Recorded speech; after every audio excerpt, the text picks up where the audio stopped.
नमस्कार. दिवाळीच्या फराळासाठी महत्त्वाच्या टिप्स. करंजीचे पीठ भिजवताना थोडेसे साजूक तूप आणि दुधामध्ये मळून घ्यावे. त्यामुळे करंजी चविष्ट होते. तसेच तूप कडकडीत गरम करून न घालता थोडेसे कोमट घालावे, म्हणजे करंजी मऊ व खुसखुशीत होते. जर तुपाचे कडकडीत मोहन करून घातल्यास करंजी कडक होते.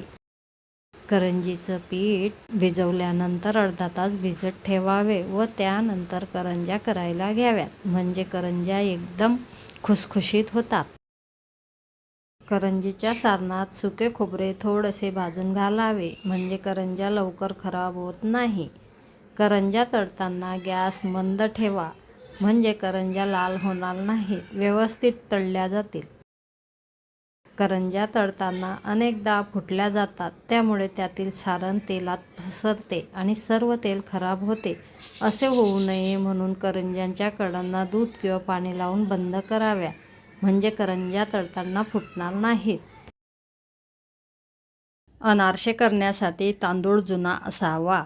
अनारसे करण्यासाठी तांदूळ स्वच्छ धुवून 3 दिवस भिजत ठेवावे. तांदळातले पाणी रोज बदलावे. त्यानंतर तांदळातले पाणी काढून तांदूळ 1 ते 2 पाण्याने धुवून घ्यावा व 15 ते 20 मिनिटांसाठी घरातच सुकून घ्यावा. तांदूळ पूर्णपणे न सुकवता थोडासा आंबट ओला असताना बारीक करून घ्यावा. तांदूळ बारीक केल्यानंतर त्यामध्ये गूळ टाकून परत एकदा मिक्सरला फिरवून घ्यावा व एका डब्यात भरून 2 ते 3 दिवस ठेवून द्यावा. 2 ते 3 दिवसांनी अनारसे करायला घ्यावेत. अनारसे थापताना खसखस आणि थोडेसे साखर टाकून अनारसे थापून घ्यावेत. यामुळे अनारशांना खूप छान जाळी पडते. चिवडा बनवताना पोहे किंवा मुरमुरे आधी स्वच्छ साफ करून घ्यावेत. मग थोडेसे भाजून घ्यावे, म्हणजे चिवडा छान कुरकुरीत होतो. चिवडा बनवताना त्याला लागणारे साहित्य तयार ठेवावे, म्हणजे काही साहित्य विसरणार नाहीत. चिवडा बनवताना सगळ्यात शेवटी पिठी साखर चाळून घालावी, म्हणजे चिवडा खूप स्वादिष्ट होतो. गोड शंकरपाळी करण्यासाठी 1 वाटी साखर, 1 वाटी दूध, अर्धी वाटी तूप हे सर्व मिश्रण साखर विरघळेपर्यंत उकळून घ्यावे.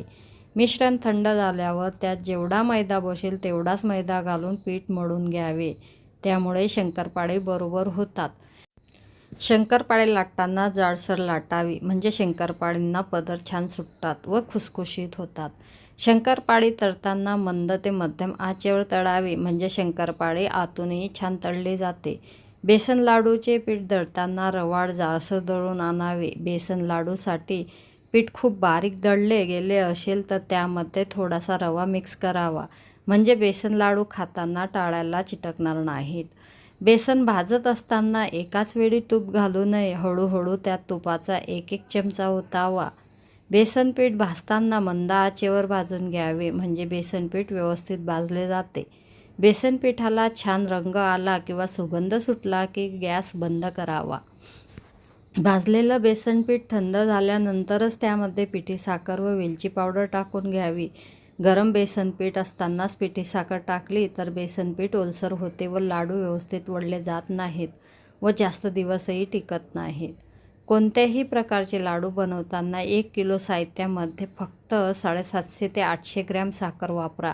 लाडूमध्ये गोडपणा योग्य राहील. तर तुम्हाला ही आजची महत्त्वपूर्ण माहिती कशी वाटली ते कमेंट्समध्ये नक्की कळवा. अशाच नवनवीन टिप्स जाणून घेण्यासाठी चॅनलला नक्कीच सबस्क्राईब करा, लाईक करा, शेअर करा. धन्यवाद.